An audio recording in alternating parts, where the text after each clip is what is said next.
Originally, the canon meant the choice of books in our teaching institutions. And despite the recent politics of multiculturalism, the canon's true question remains, what shall the individual who still desires to read attempt to read this late in history?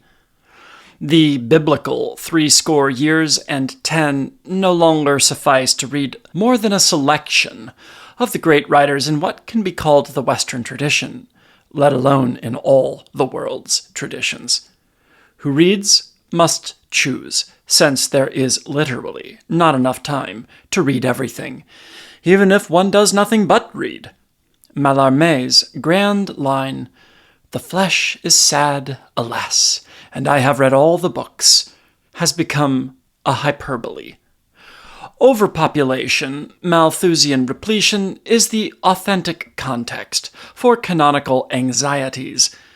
Not a moment passes these days without fresh rushes of academic lemmings off of political cliffs, but eventually all this moralizing will subside.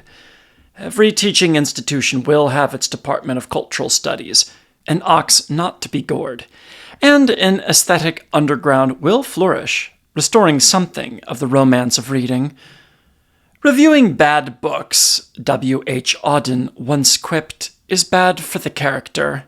Like all gifted moralists, Auden idealized despite himself, and he should have survived into the present age, wherein the new commissars tell us that reading good books is bad for the character, which I think is probably true. Reading the very best writers, let us say Homer, Dante, Shakespeare, Tolstoy, is not going to make us better citizens. Art is perfectly useless, according to the sublime Oscar Wilde, who was right about everything. He told us that all bad poetry is sincere. Had I the power to do so, I would command that these words be engraved above every gate at every university, so that each student might ponder the splendor of the insight. President Clinton's inaugural poem by Maya Angelou was praised in a New York Times editorial as a work of Whitmanian magnitude, and its sincerity is indeed overwhelming. It joins all the other instantly canonical achievements that flood our academies.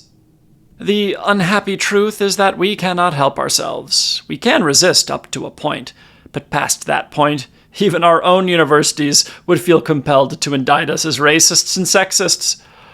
I recall one of us, doubtless with irony, telling a New York Times interviewer that, quote, "we are all feminist critics," end quote.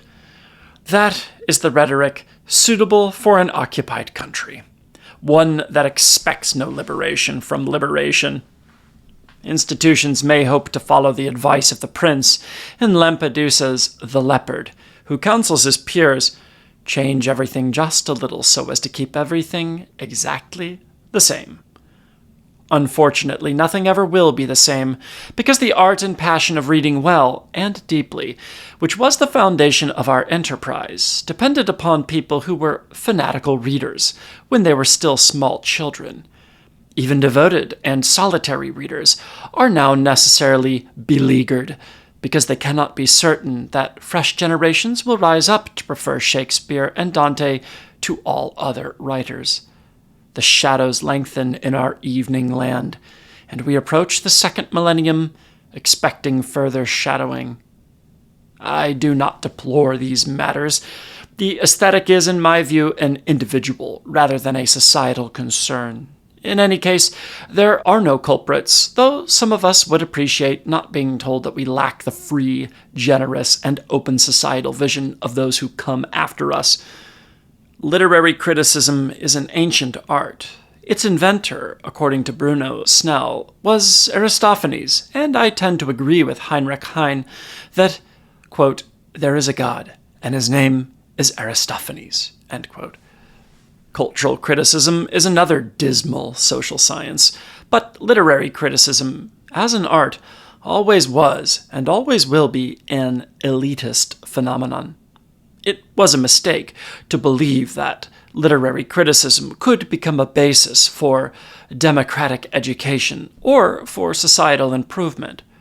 When our English and other literature departments shrink to the dimensions of our current classics departments, ceding their grosser functions to the legions of cultural studies, we will perhaps be able to return to the study of the inescapable, to Shakespeare and his few peers, who, after all, invented all of us. The canon, once we view it as the relation of an individual reader and writer to what has been preserved out of what has been written, and forget the canon as a list of books for required study, will be seen as identical with the literary art of memory, not with the religious sense of canon. Memory is always an art, even when it works involuntarily. Emerson opposed the party of memory to the party of hope, but that was in a very different America. Now the party of memory is the party of hope, though the hope is diminished. But it has always been dangerous to institutionalize hope, and we no longer live in a society in which we will be allowed to institutionalize memory. We need to teach more selectively, searching for the few who have the capacity to become highly individual readers and writers. The others, who are amenable to a politicized curriculum, can be abandoned to it. Pragmatically, aesthetic value can be recognized or experienced, but it cannot be conveyed to those who are incapable of grasping its sensations and perceptions. To quarrel on its behalf is always a blunder. What interests me more is the flight from the aesthetic among so many in my profession, some of whom at least began with the ability to experience aesthetic value. In Freud, flight is the metaphor for repression, for unconscious yet purposeful forgetting. The purpose is clear enough in my profession's flight: to assuage displaced guilt. Forgetting, in an aesthetic context, is ruinous, for cognition, in criticism, always relies on memory. Longinus would have said that pleasure is what the resenters have forgotten. Nietzsche would have called it pain, but they would have been thinking of the same experience upon the heights. Those who descend from there, lemming-like, chant the litany that literature is best explained as a mystification promoted by bourgeoisie institutions. This reduces the aesthetic to ideology, or at best, metaphysics. A poem cannot be read as a poem, because it is primarily a social document, or rarely, yet possibly, an attempt to overcome philosophy. Against this approach I urge a stubborn resistance, whose single aim is to preserve poetry as fully and as purely as possible.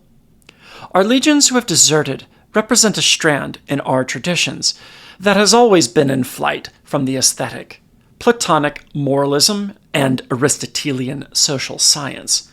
The attack on poetry either exiles it for being destructive of social well-being, or allows it sufferance, if it will assume the work of social catharsis under the banners of the new multiculturalism. Beneath the surfaces of academic Marxism, feminism, and new historicism, the ancient polemic of Platonism, and the equally archaic Aristotelian social medicine continue to course on. I suppose that the conflict between these strains and the always beleaguered supporters of the aesthetic can never end. We are losing now, and doubtless we will go on losing. And there is a sorrow in that, because many of the best students will abandon us for other disciplines and professions, an abandonment already well underway. They are justified in doing so, because we could not protect them against our profession's loss of intellectual and aesthetic standards of accomplishment and value. All that we can do now is maintain some continuity with the aesthetic, and not yield to the lie that what we oppose is adventure and new interpretations. Freud famously defined anxiety as being Angst vor etwas, or anxious expectations. There is always something in advance of which we are anxious, if only of expectations that we will be called upon to fulfill. Eros, presumably the most pleasurable of expectations, brings its own anxieties to the reflective consciousness, which is Freud's subject. A literary work also arouses expectations that it needs to fulfill, or it will cease to be read.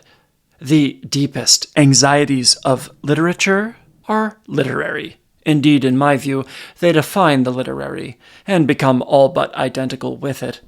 A poem, novel, or play acquires all of humanity's disorders, including the fear of mortality, which in the art of literature is transmuted into the quest to be canonical, to join communal or societal memory. Even Shakespeare, in the strongest of his sonnets, hovers near this obsessive desire or drive. The rhetoric of immortality is also a psychology of survival and a cosmology.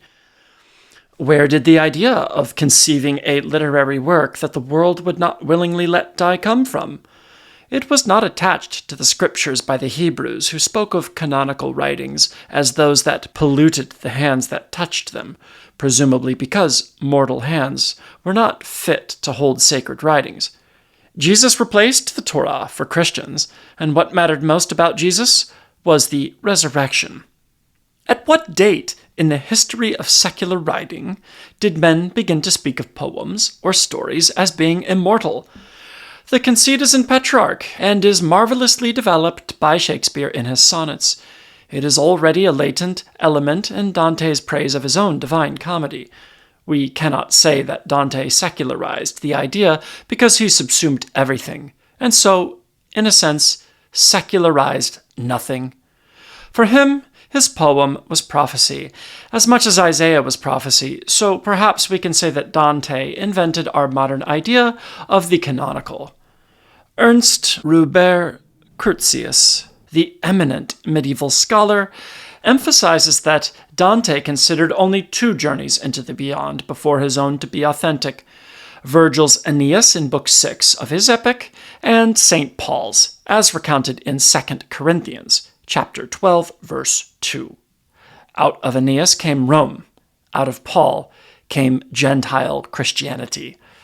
Out of Dante was to come, if he had lived to the age of 81, the fulfillment of the esoteric prophecy concealed in the comedy, but Dante died at 56. Curtius, ever alert to the fortune of canonical metaphors, has an excursus upon poetry as perpetuation that traces the origin of the eternity of poetic fame to the Iliad, and beyond to Horace's Odes, where we are assured that it is the muse's eloquence and affection that will allow the hero to never die. Jacob Burckhardt, in a chapter on literary fame that Curtius quotes, observes that Dante, the Italian Renaissance poet-philologist, had the most intense consciousness that he is a distributor of fame and indeed of immortality. A consciousness that Curtius locates among the Latin poets of France as early as 1100. But at some point this consciousness was linked to the idea of a secular canonicity, so that not the hero being celebrated, but the celebration itself was hailed as immortal. The secular canon, with the word meaning a catalogue of approved authors, does not actually begin until the middle of the 18th century, during the literary period of sensibility, sentimentality, and the sublime. The Odes of William Collins trace the sublime canon in sensibilities, heroic precursors, from the ancient Greeks through Milton, and are among the earliest poems in English written to propound a secular tradition of canonicity. The canon, a word religious in its origins, has become a choice among texts struggling with one another for survival, whether you interpret the choice as being made by dominant social groups, institutions of education, traditions of criticism, or, as I do, by late-coming authors who feel themselves chosen by particular ancestral figures. Some recent partisans of what regards itself as academic radicalism go so far as to suggest that works join the canon because of successful advertising and propaganda campaigns. The compeers of these skeptics sometimes go farther and question even Shakespeare, whose eminence seems to them something of an imposition. If you worship the composite god of historical process, you are fated to deny Shakespeare his palpable aesthetic supremacy and the really scandalous originality of his plays. Originality becomes a literary equivalent of such terms as individual enterprise, self-reliance, and competition, which do not gladden the hearts of feminists, Afrocentrists, Marxists, Foucault-inspired new historicists, or deconstructors, of all those whom I have described as members of the school of resentment.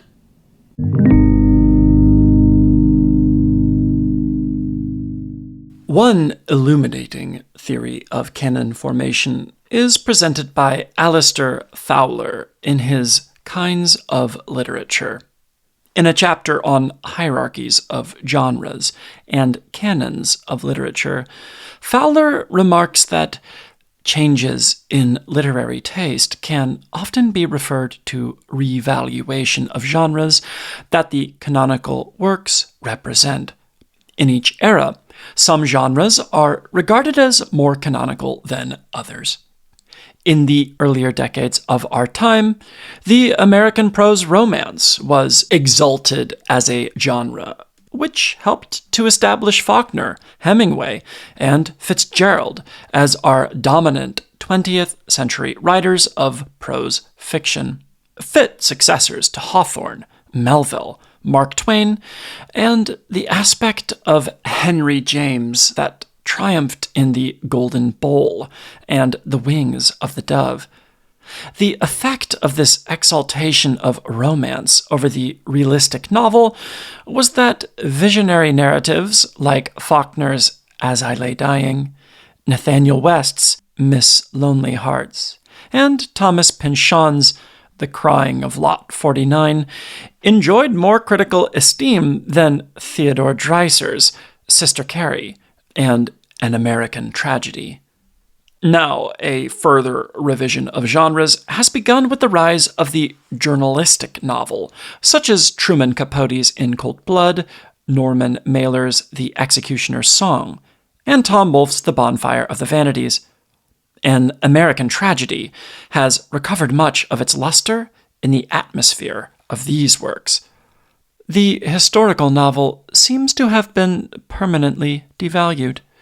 Gore Vidal once said to me with bitter eloquence that his outspoken sexual orientation had denied him canonical status. What seems likelier is that Vidal's best fictions, except for the sublimely outrageous Myra Breckinridge, are distinguished historical novels.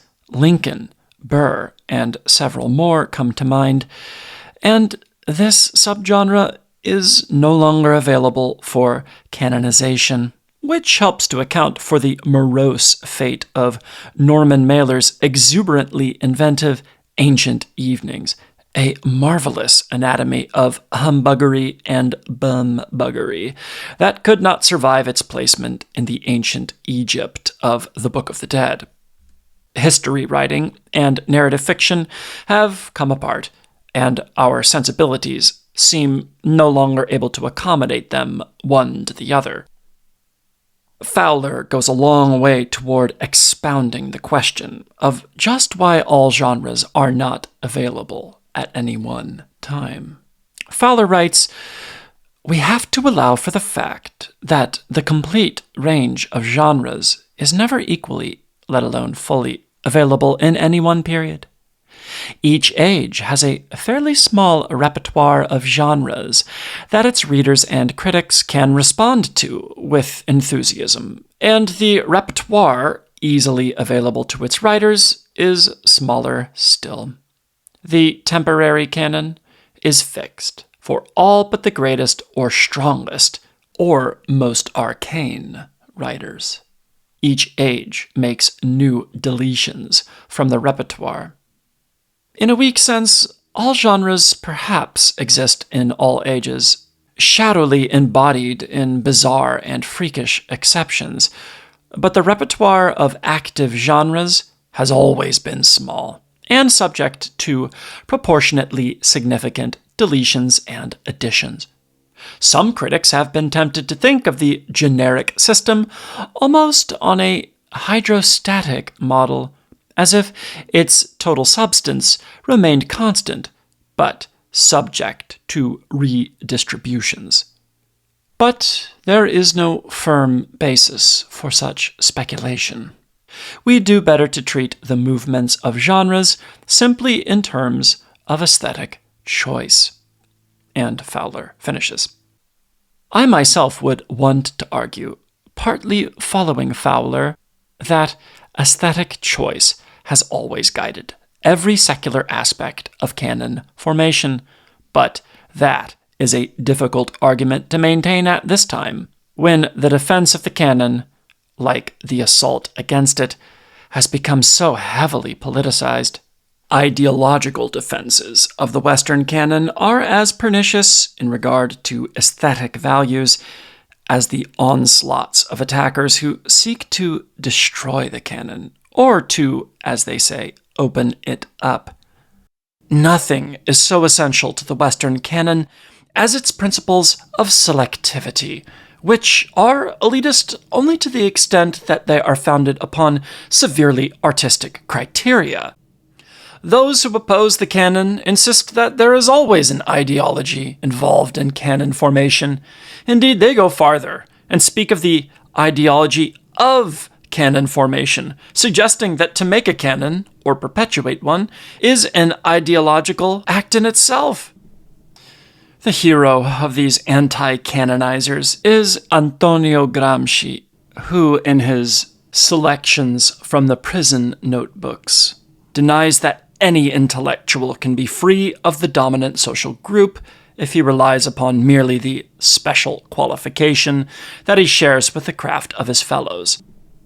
He explains, since these various categories of traditional intellectuals experience through an esprit de corps their uninterrupted historical qualification, they thus put themselves forward as autonomous and independent of the dominant social group.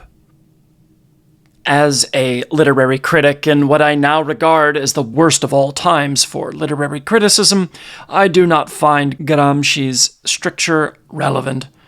The esprit de corps of professionalism, so curiously dear to many high priests of the anti-canonizers, is of no interest whatsoever to me, and I would repudiate any, as he calls it, uninterrupted historical continuity with the Western Academy. I desire and assert a continuity with a handful or so of critics before this century, and another handful or so during the past 3 generations. As for special qualifications, my own, contra Gramsci, is purely personal. Even if the dominant social group were to be identified with the Yale Corporation, or the trustees of New York University, or of American universities in general, I can search out no inner connection between any social group and the specific ways in which I have spent my life reading, remembering, judging, and interpreting what we once called imaginative literature. To discover critics in the service of a social ideology, one need only regard those who wish to demystify or open up the canon, or their opponents who have fallen into the trap of becoming what they beheld. But neither of these groups is truly literary. The flight from, or repression, of the aesthetic is endemic in our institutions of what still purport to be higher education. Shakespeare, whose aesthetic supremacy has been confirmed by the universal judgment of 4 centuries, is now historicized into pragmatic diminishment, precisely because his uncanny aesthetic power is a scandal to any ideologue. The cardinal principle of the school of resentment can be stated with singular bluntness. What is called aesthetic value emanates from class struggle. This principle is so broad that it cannot be wholly refuted. I myself insist that the individual self is the only method and the whole standard for apprehending aesthetic value, but the individual self, I unhappily grant, is defined only against society, and part of its agon with the communal inevitability partakes of the conflict between social and economic classes. Myself, the son of a garment worker, I have been granted endless time to read and meditate upon my reading. The institution that sustained me, Yale University, is ineluctably part of an American establishment, and my sustained meditation upon literature is therefore vulnerable to the most traditional Marxist analyses of class interest. All my passionate proclamations of the isolate selfhood's aesthetic value are necessarily qualified by the reminder that the leisure for meditation must be purchased from the community. No critic, not even me, is a hermetic Prospero working white magic upon an enchanted island. Criticism, like poetry in the hermetic sense, is a kind of theft from the common stock, and if the governing class, in the days of my youth, freed one to be a priest of the aesthetic, it doubtless had its own interest in such a priesthood. Yet, to grant this is to grant very little. The freedom to apprehend aesthetic value may rise from class conflict, but the value is not identical with the freedom, even if it cannot be achieved without that apprehension. Aesthetic value is, by definition, engendered by an interaction between artists, an influencing that is always an interpretation. The freedom to be an artist or a critic necessarily rises out of social conflict, but the source or origin of the freedom to perceive, while hardly irrelevant to aesthetic value, is not identical with it. There is always guilt in achieved individuality. It is a version of the guilt of being a survivor and is not productive of aesthetic value. Without some answer to the triple question of the agon, more than, less than, equal to, there can be no aesthetic value. That question is framed in the figurative language of the economic, but its answer will be free of Freud's economic principle. There can be no poem in itself, and yet something irreducible does abide in the aesthetic. Value that cannot be altogether reduced constitutes itself through the process of interartistic influence. Such influence contains psychological, spiritual, and social components, but its major element is aesthetic. A Marxist or Foucault-inspired historicist can insist endlessly that the production of the aesthetic is a question of historical forces, but the production is not in itself the issue here. I cheerfully agree with the motto of Dr. Johnson, "No man but a blockhead ever wrote, except for money." Yet the undeniable economics of literature, from Pindar to the present, do not determine questions of aesthetic supremacy. And the openers up of the canon and the traditionalists both do not disagree much on where the supremacy is to be found. That is, in Shakespeare. Shakespeare is the secular canon, or even the secular scripture. Forerunners and legatees alike are defined by him alone for canonical purposes.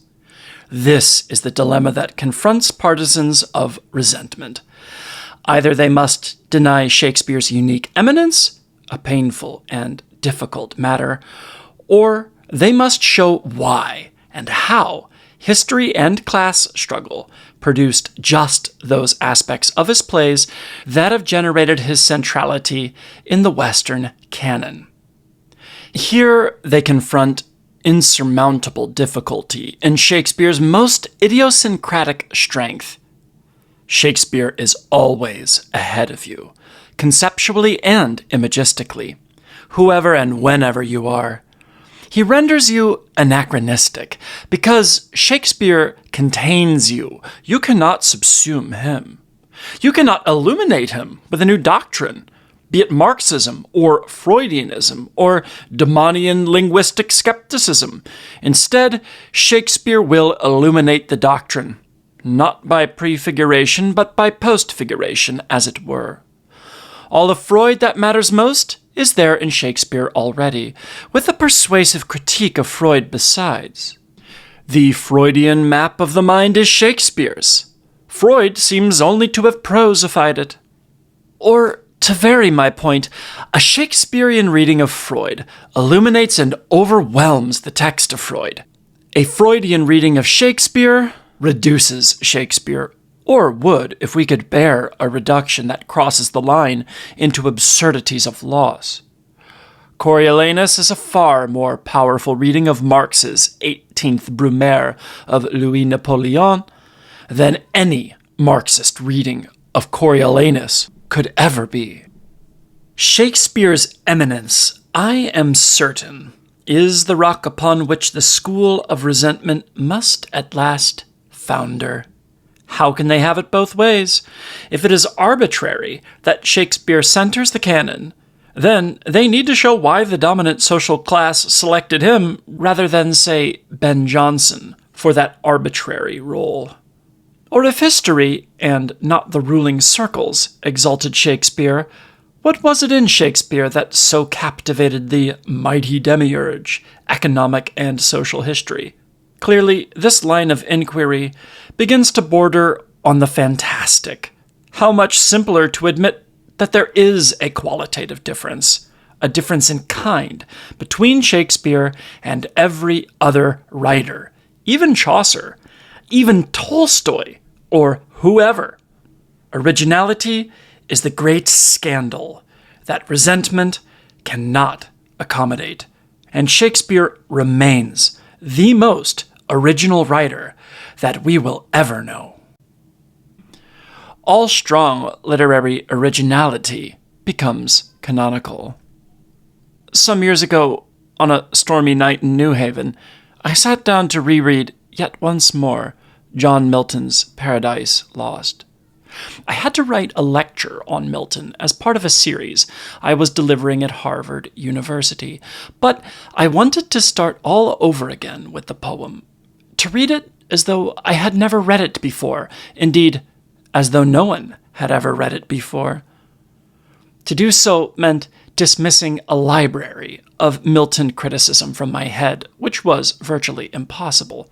Still, I tried, because I wanted the experience of reading Paradise Lost as I had first read it 40 or so years ago. And while I read until I fell asleep in the middle of the night, the poem's initial familiarity began to dissolve. It went on dissolving in the several days following as I read it on to the end, and I was left curiously shocked, a little alienated, and yet fearfully absorbed. What was I reading? Although the poem is a biblical epic in classic form, the peculiar impression it gave me was what I generally ascribe to literary fantasy or science fiction, not to heroic epic. Weirdness was its overwhelming effect. I was stunned by two related but different sensations. The author's competitive and triumphant power, marvelously displayed in a struggle, both implicit and explicit, against every other author and text, the Bible included, and also the sometimes terrifying strangeness of what was being presented. Only after I came to the end did I recall, consciously anyway, William Empson's fierce book, Milton's God, with its critical observation that Paradise Lost seemed to Empson as barbarically splendid as certain African primitive sculptures. Empson blamed the Miltonic barbarism upon Christianity, a doctrine he found abhorrent. Although Empson was politically a Marxist, deeply sympathetic to the Chinese communists, he was by no means a precursor of the school of resentment. He historicized freestyle with striking aptitude, and he continually showed awareness of the conflict between social classes, but he was not tempted to reduce Paradise Lost to an interplay of economic forces. His prime concern remained aesthetic, the proper business of the literary critic, and he fought free of transferring his moral distaste for Christianity and Milton's God to an aesthetic judgment against the poem. The barbaric element impressed me as it did Empson. The agonistic triumphalism interested me even more. There are, I suppose, only a few works that seem even more essential to the Western canon than Paradise Lost: Shakespeare's major tragedies, Chaucer's Canterbury Tales, Dante's Divine Comedy, the Torah, the Gospels, Cervantes' Don Quixote, Homer's epics. Except perhaps for Dante's poem, none of these is as embattled as Milton's dark work. Shakespeare undoubtedly received provocation from rival playwrights, while Chaucer charmingly cited fictive authorities and concealed his authentic obligations to Dante and Boccaccio. The Hebrew Bible and the Greek New Testament were revised into their present forms by redactionists who may have shared very little with the original authors whom they were editing. Cervantes, with unsurpassed mirth, parodied unto death his chivalric forerunners, while we do not have the texts of Homer's precursors. Milton and Dante are the most pugnacious of the greatest Western writers. Scholars somehow manage to evade the ferocity of both poets and even dub them pious. Thus, C.S. Lewis was able to discover his own mere Christianity in Paradise Lost, and John Fracero finds Dante to be a faithful Augustinian, content to emulate the confessions in his Novel of the Self. Dante, as I only begin to see, creatively corrected Virgil, among many others, as profoundly as Milton corrected absolutely everyone before him, Dante included, by his own creation.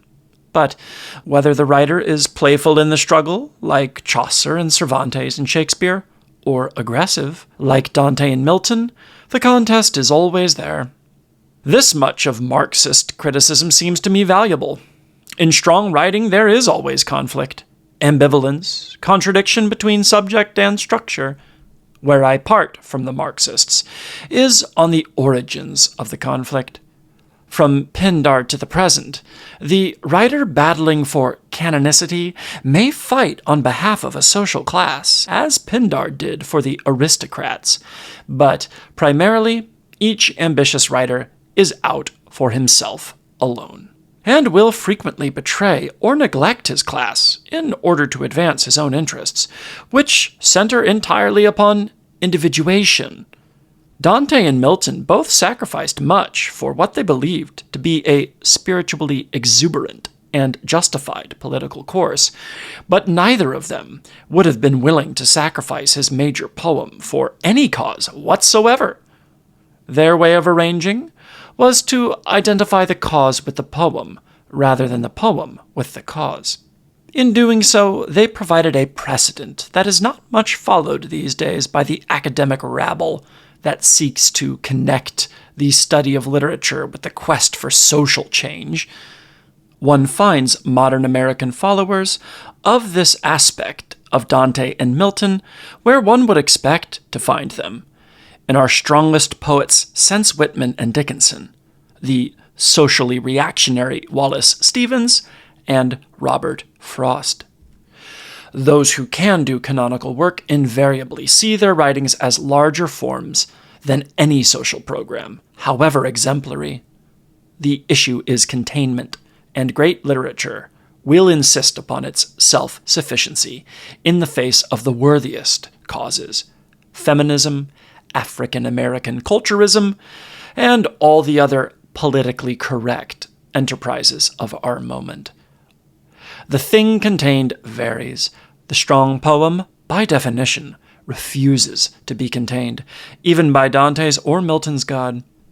Dr. Samuel Johnson, shrewdest of all literary critics, concluded rightly that devotional poetry was impossible as compared to poetic devotion. He says, "The good and evil of eternity are too ponderous for the wings of wit." Ponderous is a metaphor for uncontainable, which is another metaphor. Our contemporary openers up of the canon decry overt religion, but they call for devotional verse and devotional criticism, even if the object of devotion has been altered to the advancement of women or of blacks, or of that most unknown of all unknown gods, the class struggle in the United States. It all depends upon your values, but I find it forever odd that Marxists are perceptive in finding competition everywhere else, yet fail to see that it is intrinsic to the high arts. There is a peculiar mix here of simultaneous over-idealization and undervaluation of imaginative literature, which has always pursued its own aims. Paradise Lost became canonical before the secular canon was established, in the century after Milton's own.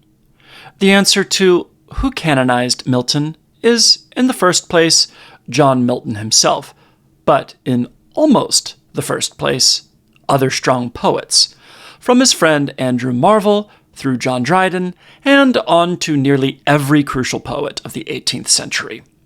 Pope, Thomson, Cowper, Collins, Blake, Wordsworth, Coleridge, Byron, Shelley, and Keats.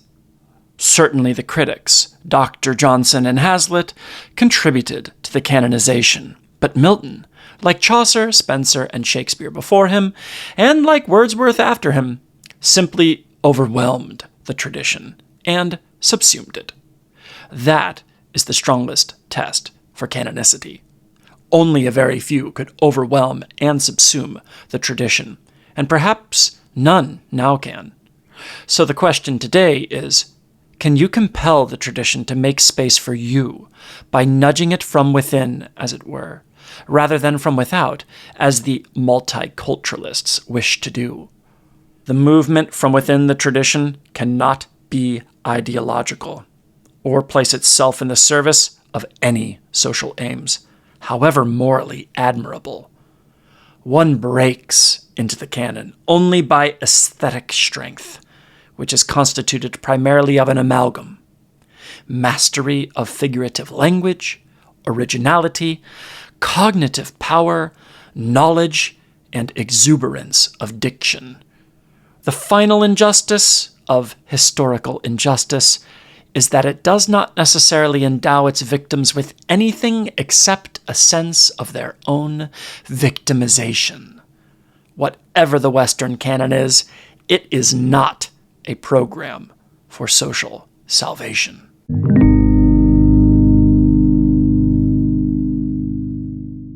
The silliest way to defend the Western canon is to insist that it incarnates all of the moral virtues that make up our supposed range of normative values and democratic principles. A cursory glance at the great writers would prove that palpably untrue. The Iliad teaches the surpassing glory of armed victory, while Dante rejoices in the eternal torments he visits upon his very personal enemies. Tolstoy's private version of Christianity throws aside nearly everything that anyone among us retains, and Dostoevsky preaches anti-Semitism, obscurantism, and the necessity of human bondage. Shakespeare's politics, insofar as we can pin them down, do not appear to be very different from those of his Coriolanus, and Milton's ideas of free speech and free press do not preclude the imposition of all manner of societal restraints. Spenser rejoices in the massacre of Irish rebels, while the egomania of Wordsworth exalts his own poetic mind over any other source of splendor. The West's greatest writers are subversive of all values, both ours and their own. Scholars who urge us to find the source of our morality and our politics in Plato or in Isaiah are out of touch with the social reality in which we live. If we read the Western canon in order to form our social, political, or personal moral values, I firmly believe we will become monsters of selfishness and exploitation. To read in the service of any ideology is not, in my judgment, to read at all.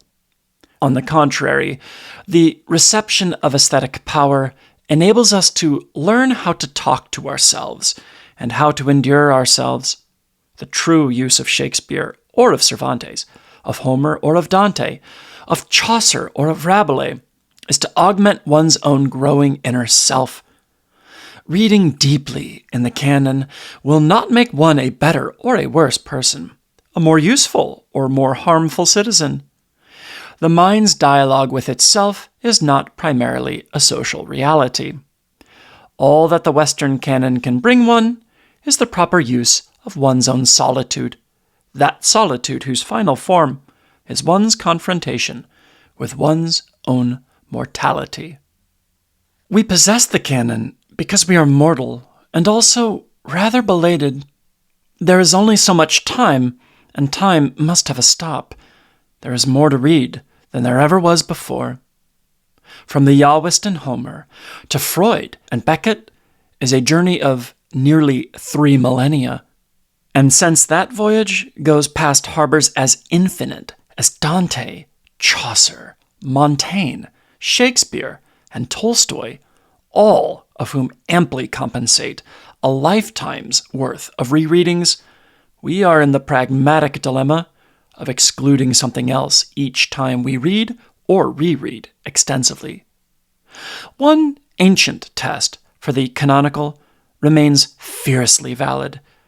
Unless a work demands rereading, the work does not qualify as eternal. The inevitable analog is the erotic one. If you are Don Giovanni and Leporello keeps the list, one brief encounter will suffice. Contra certain Parisians, the great text is there to give not pleasure, but the high unpleasure or more difficult pleasure that a lesser text will not provide. I am not prepared to dispute enthusiasts of Alice Walker's Meridian, a novel I have compelled myself to read twice, but the second reading was one of my most remarkable literary experiences. It produced an epiphany in which I saw clearly the new principle implicit in the slogans of those who proclaim the opening up of the canon. It seems the correct test for new canonicity is simple, clear, and wonderfully conducive to social change. A new work must not and cannot be reread because its contribution to societal progress is its generosity in offering itself up for rapid ingestion and discarding. From Pindar through Hölderlin to Yeats, the self-canonizing Greater Ode has at last proclaimed its agonistic immortality. The socially acceptable ode of the future will doubtless spare us such pretensions, and instead address itself to the proper humility of shared sisterhood, the new sublimity of quilt-making that is now the preferred trope of feminist criticism. Yet we must choose. There is only so much time. So, do we reread Elizabeth Bishop or Adrienne Rich? Do I again go in search of lost time with Marcel Proust?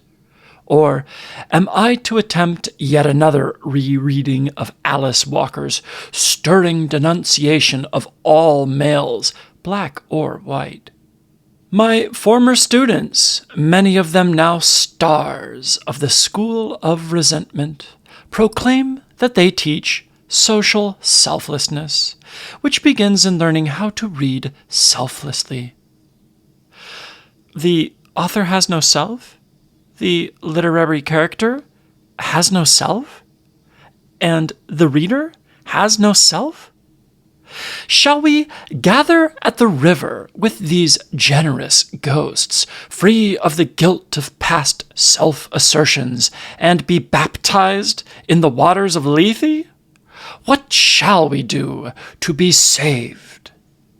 The study of literature, however it is conducted, will not save any individual. Shakespeare will not make us better, and he will not make us worse, but he may teach us how to overhear ourselves when we talk to ourselves. Subsequently, Shakespeare may teach us how to accept change in ourselves as in others, and perhaps even the final form of change. Hamlet is death's ambassador to us, perhaps one of the few ambassadors ever sent out by death, who does not lie to us about our inevitable relationship with that undiscovered country. The relationship is altogether solitary, despite all of tradition's obscene attempts to socialize it. My late friend Paul Dumont liked to analogize the solitude of each literary text and each human death, an analogy I once protested. I had suggested to him that the more ironic trope would be to analogize each human birth to the coming into being of a poem, an analogy that would connect texts as infants are connected, voicelessness linked to past voices, inability to speak linked to what had been spoken to by the dead, as all of us have been spoken to. I did not win that critical argument because I could not persuade him of the larger human analog. He preferred the dialectical authority of the more Heideggerian irony. All that a text, let us say Hamlet, shares with death is its solitude. But when it shares with us, does it speak with the authority of death? Whatever the answer, I would like to point out that the authority of death, whether literary or existential, is not primarily a social authority. The canon, far from being a servant of the dominant social class, is the minister of death. To open the canon, you must persuade the reader that a new space has been cleared in a larger space crowded by the dead. Let the dead poets consent to stand aside for us, Artaud cried out, but that is exactly what they will not consent to do. If we were literally immortal, or even if our span were doubled to 70 years, say, we could give up all argument about canons, but we have an interval only, and then our place knows us no more, and stuffing that interval with bad writing in the name of whatever social justice does not seem to me to be the responsibility of the critic. Professor Frank Lentrichia, apostle of social change through academic ideology, has managed to read Wallace Stevens's Anecdote of the Jar as a political poem, one that voices the program of the dominant social class. The art of placing a jar was, for Stevens, allied to the art of flower arrangement, and I don't see why Lentrichia should not publish a modest volume on the politics of flower arranging, under the title Ariel and the Flowers of Our Climate. I still remember my shock 35 years or so back when I was first taken to a soccer match in Jerusalem, where the Sephardi spectators were cheering for the visiting Haifa squad, it being of the political right, while the Jerusalem squad was affiliated with the Labour Party. Why stop with politicizing the study of literature? Let us replace sports writers with political pundits as a first step toward reorganizing baseball, with the, say, Republican League meeting the Democratic League in the World Series. That would give us a form of baseball into which we could not escape for pastoral relief, as we do now. The political responsibilities of the baseball player would be just as appropriate, no more, no less, than the now trumpeted political responsibilities of the literary critic. Cultural belatedness, now an all but universal world condition, has a particular poignance in the United States of America. We are the final inheritors of Western tradition. Education founded upon the Iliad, the Bible, Plato, and Shakespeare remains, in some strained form, our ideal, though the relevance of these cultural monuments to life in our inner cities is inevitably rather remote. Those who resent all canons suffer from an elitist guilt founded upon the accurate enough realization that canons always do indirectly serve the social and political, and indeed the spiritual concerns and aims of the wealthier classes of each generation of Western society. It seems clear that capital is necessary for the cultivation of aesthetic values. Pindar, the superb last champion of archaic lyric, invested his art in the celebratory exercise of exchanging odes for grand prices, thus praising the wealthy for their generous support of his generous exaltation of their divine lineage. This alliance of sublimity and financial and political power has never ceased, and presumably never can or will. There are, of course, prophets, from Amos to Blake, and beyond to Whitman, who rise up to cry out against this alliance, and doubtless a great figure equal to a Blake will someday come again. But Pindar, rather than Blake, remains the canonical norm. Even such prophets as Dante and Milton compromised themselves as Blake would or could not, insofar as pragmatic cultural aspirations may be said to have tempted the poets of the Divine Comedy and Paradise Lost. It has taken me a lifetime of immersion in the study of poetry before I could understand why Blake and Whitman were compelled to become the hermetic, indeed esoteric poets that they truly were. If you break the alliance between wealth and culture, a break that marks the difference between Milton and Blake, between Dante and Whitman, then you pay the high, ironic price of those who seek to kill canonical continuities. You become a belated Gnostic, warring against Homer, Plato, and the Bible by mythologizing your misreading of tradition. Such a war can yield limited victories. A For Zoos or a Song of Myself are triumphs I call limited because they drive their inheritors to perfectly desperate distortions of creative desire. The poets who walk Whitman's open road most successfully are those who resemble him profoundly, but not at all superficially. Poets as severely formal as Wallace Stevens, T.S. Eliot, and Hart Crane.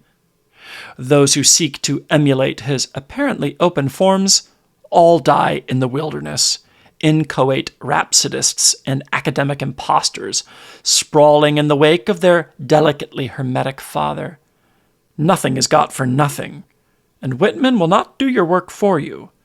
A minor Blakean or an apprentice Whitmanian is always a false prophet, making no straight way for anyone. I am not at all happy about these truths of poetry's reliance upon worldly power. I am simply following William Hazlitt, the authentic left-winger among all great critics. Hazlitt, in his wonderful discussion of Coriolanus in Characters of Shakespeare's Plays, begins with the unhappy admission that, quote, "the cause of the people is indeed but little calculated as a subject for poetry. It admits of rhetoric, which goes into argument and explanation, but it presents no immediate or distinct images to the mind." End quote. Such images, Hazlitt finds, are everywhere present on the side of tyrants and their instruments. Hazlitt's clear sense of the troubled interplay between the power of rhetoric and the rhetoric of power has an enlightening potential in our fashionable darkness. Shakespeare's own politics may or may not be those of Coriolanus, just as Shakespeare's anxieties may or may not be those of Hamlet or of Lear. Nor is Shakespeare the tragic Christopher Marlowe, whose work and life alike seem to have taught Shakespeare the way not to go. Shakespeare knows implicitly what Hazlitt Riley makes explicit. The muse, whether tragic or comic, takes the side of the elite. For every Shelley or Brecht, there are a score of even more powerful poets who gravitate naturally to the party of the dominant classes in whatever society. The literary imagination is contaminated by the zeal and excesses of societal competition. For throughout Western history, the creative imagination has conceived of itself as the most competitive of modes, akin to the solitary runner who races for his own glory. The strongest women among the great poets, Sappho and Emily Dickinson, are even fiercer agonists than the men. Miss Dickinson of Amherst does not set out to help Mrs. Elizabeth Barrett Browning complete a quilt. Rather, Dickinson leaves Mrs. Browning far behind in the dust, though the triumph is more subtly conveyed than Whitman's victory over Tennyson in When Lilacs Last in the Dooryard Bloomed, where the laureate's ode on the death of the Duke of Wellington is overtly echoed, so as to compel an alert reader's recognition of how far the Lincoln Elegy surpasses the lament for the Iron Duke. I do not know whether feminist criticism will succeed in its quest to change human nature, but I rather doubt that any idealism, however belated, will change the entire basis of the Western psychology of creativity, male and female, from Hesiod's contest with Homer down to the agon between Dickinson and Elizabeth Bishop. As I write these sentences, I glance at the newspaper and note a story on the anguish of feminists forced to choose between Elizabeth Holtzman and Geraldine Ferraro for a Senate nomination, a choice not different in kind from a critic pragmatically needing to choose between the late May Swenson, something close to a strong poet, and the vehement Adrian Rich.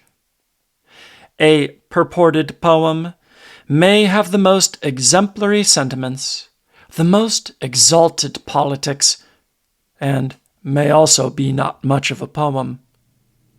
A critic may have political responsibilities, but the first obligation is to raise again the ancient and quite grim triple question of the agonist: more than, less than, or equal to.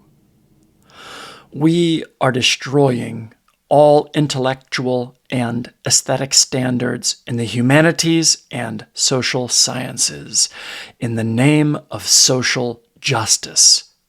Our institutions show bad faith in this. No quotas are imposed upon brain surgeons or mathematicians. And what has been devalued? Learning. As though erudition were irrelevant in the realm of judgment.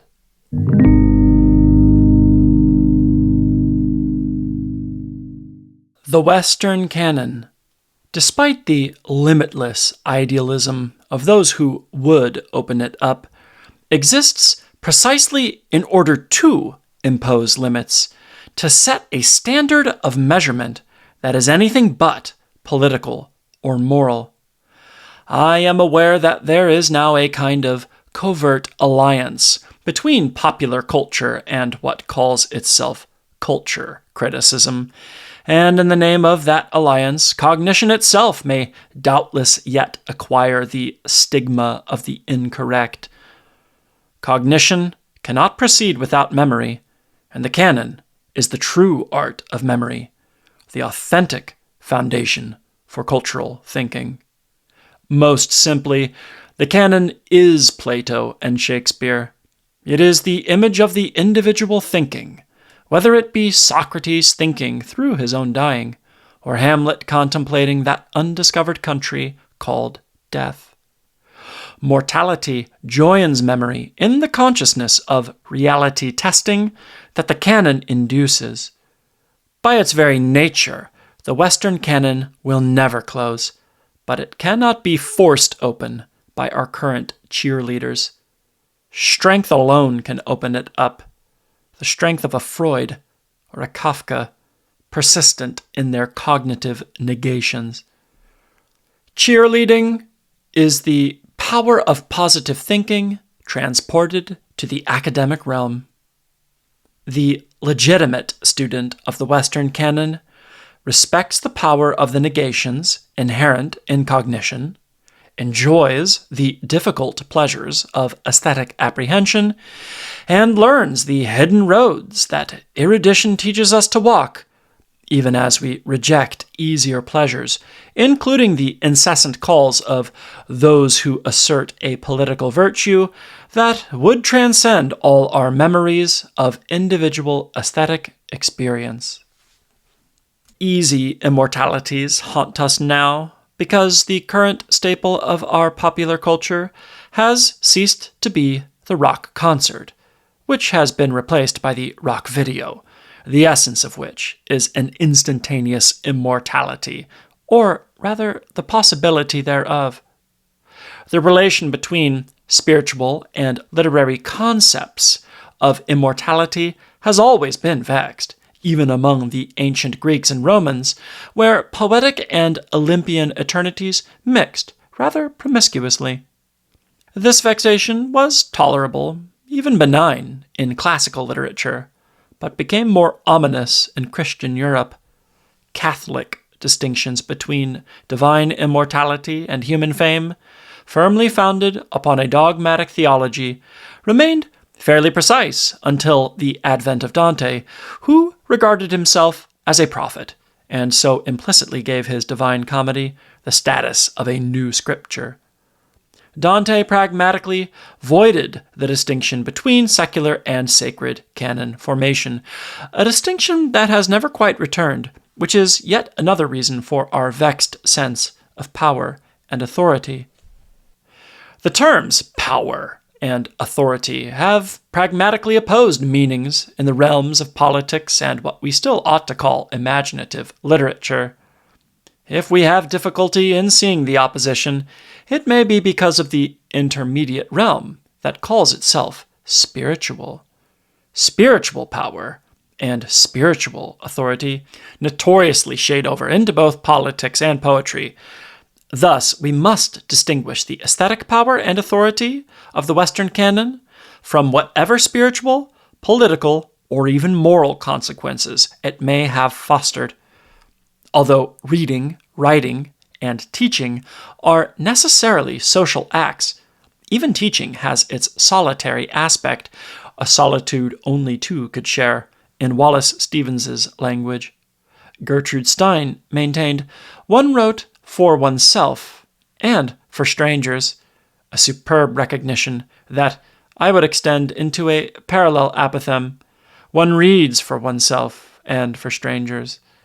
The Western canon does not exist in order to augment pre-existing societal elites. It is there to be read by you and by strangers, so that you, and those you will never meet, can encounter authentic aesthetic power and the authority of what Baudelaire and Auerbach, after him, called aesthetic dignity. One of the ineluctable stigmata of the canonical is aesthetic dignity, which is not to be hired. Aesthetic authority, like aesthetic power, is a trope or figuration for energies that are essentially solitary rather than social. Hayden White long ago exposed Foucault's great flaw as being a blindness towards his own metaphors, an ironic weakness in a professed disciple of Nietzsche. For the tropes of the Lovejoyan history of ideas, Foucault substituted his own tropes, and then did not always remember that his archives were ironies, deliberate and undeliberate. So it is with the social energies of the new historicist, who is perpetually prone to forget that social energy is no more quantifiable than Freudian libido.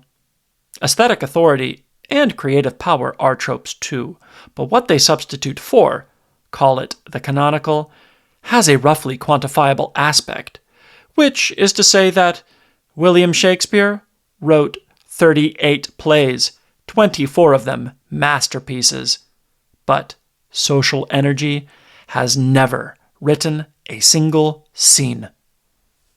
The death of the author is a trope, and a rather pernicious one. The life of the author is a quantifiable entity. All canons are elitist, including our currently fashionable counter-canons, and as no secular canon is ever closed, what is now acclaimed as opening up the canon is a strictly redundant operation. Although canons, like all lists and catalogs, have a tendency to be inclusive rather than exclusive, we have now reached the point at which a lifetime's worth of reading and rereading can scarcely take one through the Western canon. Indeed, it is now virtually impossible to master the Western canon. Not only would it mean absorbing well over 3,000 books, many, if not most, marked by authentic cognitive and imaginative difficulties, but the relations between these books grow more rather than less vexed as our perspectives lengthen. There are also the vast complexities and contradictions that constitute the essence of the Western canon, which is anything but a unity or stable structure. No one has the authority to tell us what the Western canon is, certainly not from about 1800 to the present day. It is not, no, cannot be, precisely the list I give you, or that anyone else might give. If it were, that would make such a list a mere fetish, just another commodity. But I am not prepared to agree with the Marxists that the Western canon is another instance of what they call cultural capital. It is not clear to me that a nation as contradictory as the United States of America could ever be the context for cultural capital, except for those slivers of high culture that contribute to mass culture. We have not had an official high culture in America since about 1800, a generation after the American Revolution. Cultural unity is a French phenomenon, and, to some degree, a German matter, but hardly an American reality in either the 19th century or the 20th.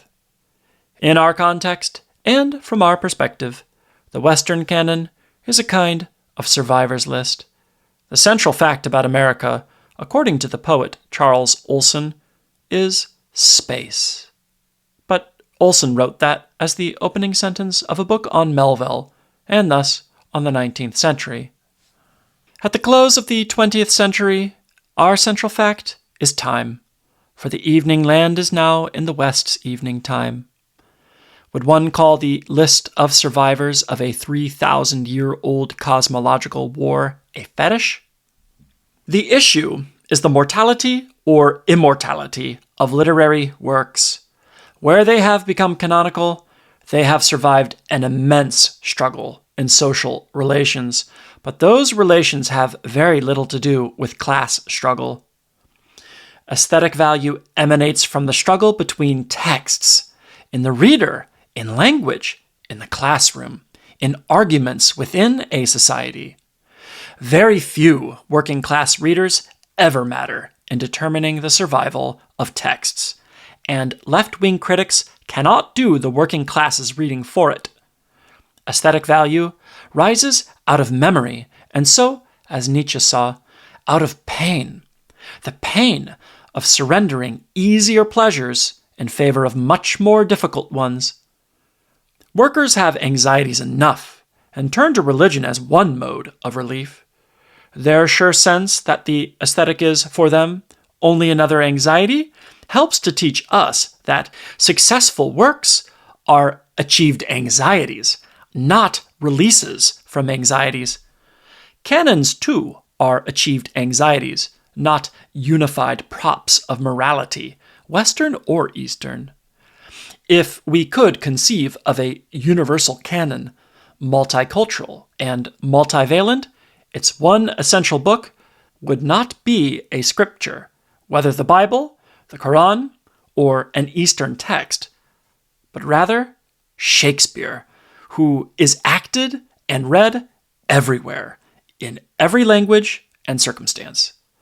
Whatever the convictions of our current new historicists, for whom Shakespeare is only a signifier for the social energies of the English Renaissance, Shakespeare for hundreds of millions who are not white Europeans is a signifier for their own pathos, their own sense of identity with the characters that Shakespeare fleshed out by his language. For them, Shakespeare's universality is not historical, but fundamental. Shakespeare puts all lives upon his stage. In Shakespeare's characters, everyone beholds and confronts their own anguishes and their own fantasies, not the manifested social energies of early mercantile London. The art of memory, with its rhetorical antecedents and its magical burgeonings, is very much an affair of imaginary places, or of real places transmuted into visual images. Since childhood, I have enjoyed an uncanny memory for literature, but that memory is purely verbal, without anything in the way of a visual component. Only recently, past the age of 60, have I come to understand that my literary memory has relied upon the canon as a memory system. If I am a special case, it is only in the sense that my experience is a more extreme version of what I believe to be the principal pragmatic function of the canon, the remembering and ordering of a lifetime's reading. The greatest authors take over the role of places in the canon's theater of memory, and their masterworks occupy the position filled by images in the art of memory. Shakespeare and Hamlet, central author and universal drama, compel us to remember not only what happens in Hamlet, but, more crucially, what happens in literature that makes it memorable and thus prolongs the life of the author.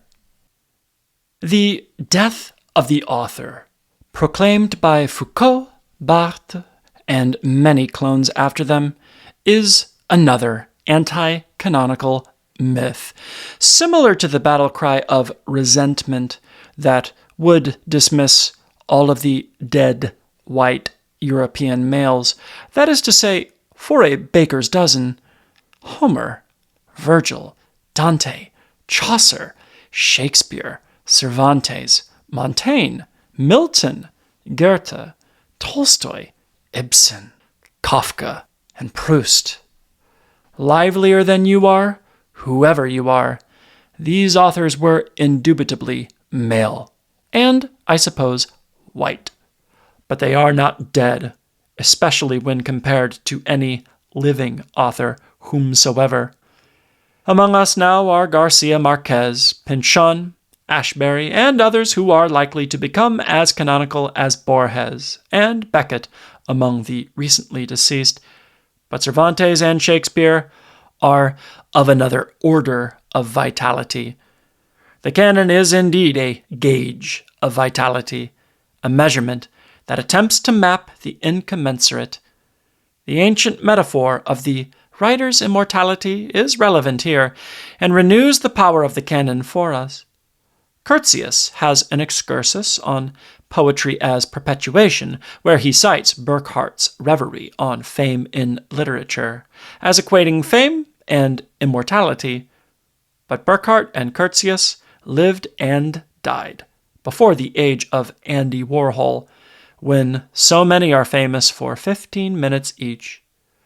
Immortality for a quarter of an hour is now freely conferred and can be regarded as one of the more hilarious consequences of opening up the canon. The defense of the Western canon is in no way a defense of the West or a nationalist enterprise. If multiculturalism meant Cervantes, who could quarrel with it? The greatest enemies of aesthetic and cognitive standards are purported defenders who blather to us about moral and political values in literature. We do not live by the ethics of the Iliad or by the politics of Plato. Those who teach interpretation have more in common with the sophists than with Socrates. What can we expect Shakespeare to do for our semi-ruined society, since the function of Shakespearean drama has so little to do with civic virtue or social justice? Our current new historicists, with their odd blend of Foucault and Marx, are actually only a very minor episode in the endless history of Platonism. Plato hoped that by banishing the poet, he would also banish the tyrant. Banishing Shakespeare, or rather reducing him to his social contexts, will not rid us of our tyrants. In any case, we cannot rid ourselves of Shakespeare, or of the canon that he centers. Shakespeare, as we like to forget, largely invented us. If you add the rest of the canon, then Shakespeare and the canon wholly invented us. Emerson, in Representative Men, got this exactly right. He says, Shakespeare is as much out of the category of eminent authors as he is out of the crowd. Shakespeare is inconceivably wise, the others conceivably. A good reader can, in a sort, nestle into Plato's brain and think from thence, but not into Shakespeare's. We are still out of doors. For executive faculty, for creation, Shakespeare is unique. Nothing that we could say about Shakespeare now is nearly as important as Emerson's realization. Without Shakespeare, there is no canon, because without Shakespeare, we have no recognizable selves in us, whoever we are. We owe to Shakespeare not only our representation of cognition, but much of our capacity for cognition. The difference between Shakespeare and his nearest rivals is one of both kind and degree, and that double difference defines the reality and necessity of the canon. Without the canon, we cease to think. You may idealize endlessly about replacing aesthetic standards with ethnocentric and gender considerations, and your social aims may indeed be admirable. Yet, as Nietzsche perpetually testified, only strength can join itself to strength. Like, subscribe, notification bell. Join the herd.